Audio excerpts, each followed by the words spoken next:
Hello and welcome. This is Ayana Lahi, and I am so very happy that you're here with me in this week's episode of Be One, Be You. We are diving into the theme, I am stuck, now what?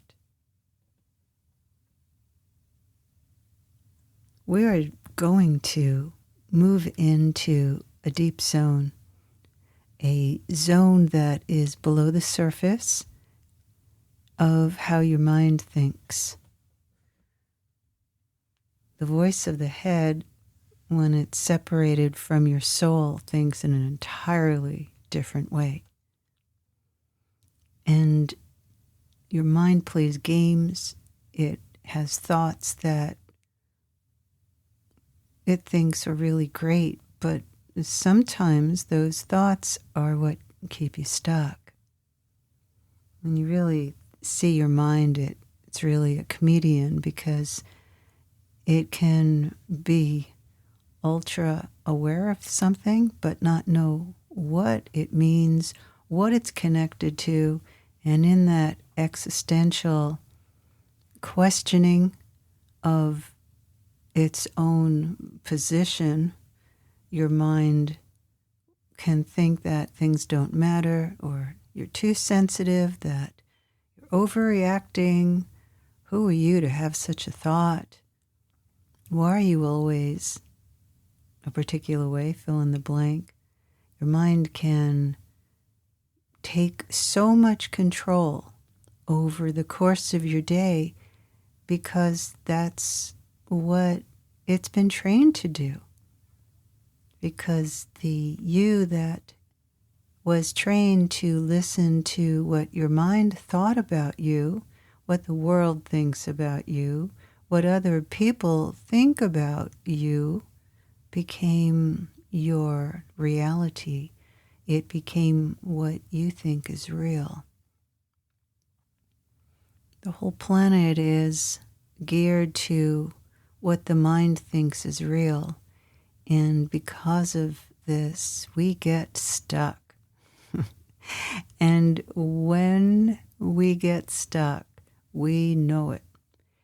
And the stuckness usually has to do with, how do I exist being me in a way that feels really great, feels supportive, feels inspirational, feels enlightening, feels forgiving of everything, and feels like it can pop through any circumstances or challenges that are given to you and are along your path.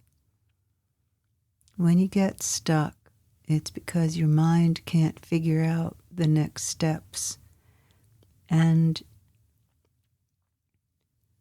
without that connection into your central intelligence system, your generator, your regenerator of energy, you can have moments or just short cycles in your life where it can feel a little dull inside, or blah, or really stuck, or you're just plain exhausted. So you're stuck, now what? I want to share something with you, and I'm sharing this with you because if you can imagine going through months of doing inner work, sometimes years, because you have such a desire to crack open the walls, the resistances, the blocks that are there to you. You see, you're always one with the source. You may just not know it. You may not feel it. And you might have pain in your body. You might feel upset about something. Things might be difficult for you in some way in your life, whether with a health condition or your financial situation or a love relationship. Things change. And making that shift and that change of walking over from one side of the bridge in yourself to the other side can be difficult sometimes. The first thing is having to let go. You have to pay attention to even the pain that comes up from having to let go of something you might have really wanted to happen that couldn't or didn't. And then having to change and grow and move towards, like a plant moving towards the sun, to move in a different direction than the direction that you've been pursuing. And that can hurt. Or it can feel really liberating and expansive. And those of you who know the work that I give and know me know that I'm all about that liberation expansion place, from being anchored and deeply rooted and sourced into the true self, that infinite light that you are, that light being the radiance of all that you are. In that radiance, you know that you really exist. When you're on one side of your self and you're wanting to go to the other side, like you're trying to cross the waters, and sometimes those waters, when there's been a lot of emotion, there's been a lot of action in your life, a lot of movement, the waters can get pretty high inside of you, and crossing that bridge might feel difficult, or things feel empty inside, and you don't have the motivation to cross that bridge.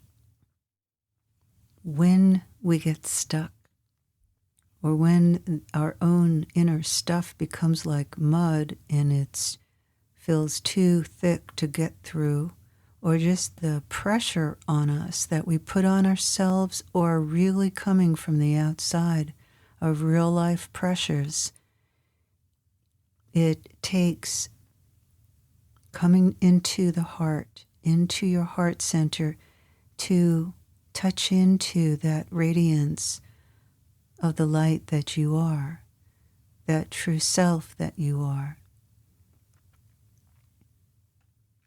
I have found in my own inner work over many decades that I've done, and working with thousands of individuals, that we all of us, get to the core center within ourselves, and we all have the same exact core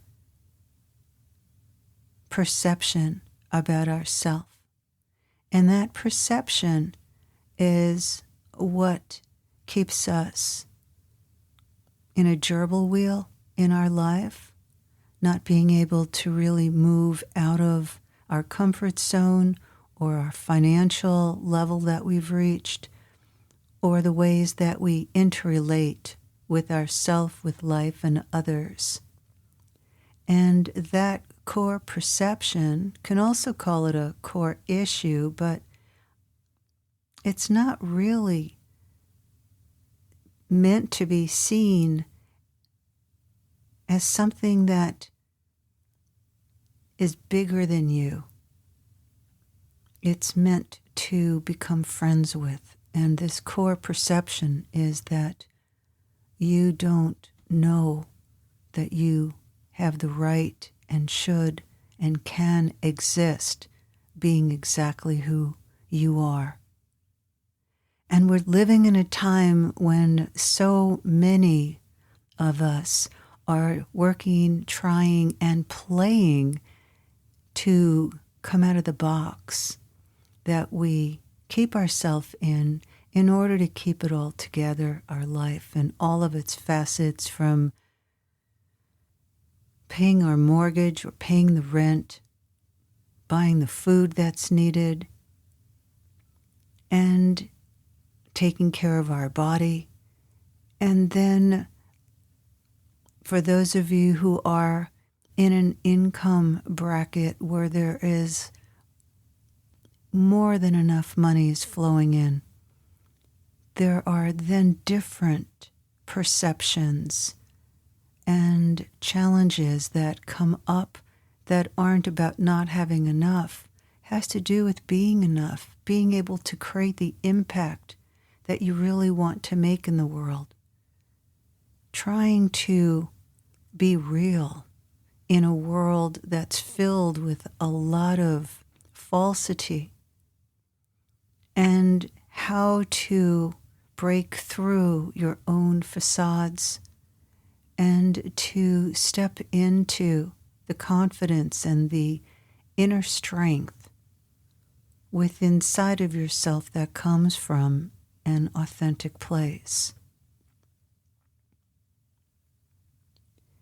I'm going to give you the internal psychological structure of existence. Your soul knows that it exists. You reincarnate, you come into your body, and here you are. The you in its next incarnation going, I am ready. I'm ready for the adventure. I'm ready for this to be a great journey. And then here you are. You're in a family structure that may feel familiar or very unfamiliar. And it might be a culture that you've been in for lifetimes. It could be a culture that's brand new. And things feel a little bit awkward and a little bit uncomfortable. And yet you go, I'm going for the journey. All's okay. And here you are, that shining light that you are. But your mother can't quite relate to you or see that light in you. She's got her own agenda for having a child. And all of a sudden you're going, what's going on here? What am I supposed to be doing? Is this about me or is this about her? And then perhaps you have a father who is in his own world and is really into succeeding, doing what he's here to do, and you're now becoming an extension of him because that's what he perceives having a child is all about. And so on. Then you go into school and all of a sudden you're having to fulfill all of the structures and expectations that are upon you, and you start losing more and more and more connection with your inner self.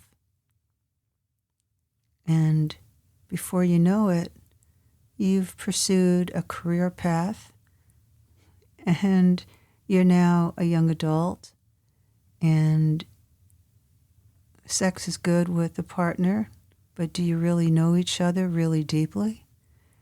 And you are really going for everything that makes you feel good, but still wondering, really, who am I? Who am I?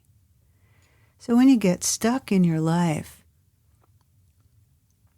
it's always connected.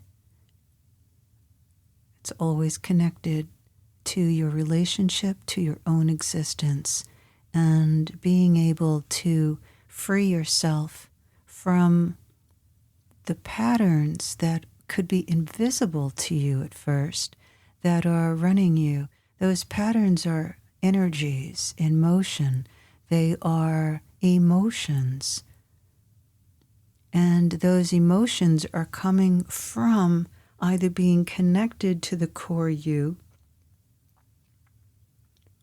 or being separate from the core you. The fastest way to begin to get connected in is to step through the door into your wholeness matrix. You do that by bringing your mind down into your body. This is a place I really love sharing with others because when you practice it enough, you literally can feel the shift from being in your head You can be in your head thinking you're doing great in your life. Oh, wow, I'm really showing up, accomplishing a lot.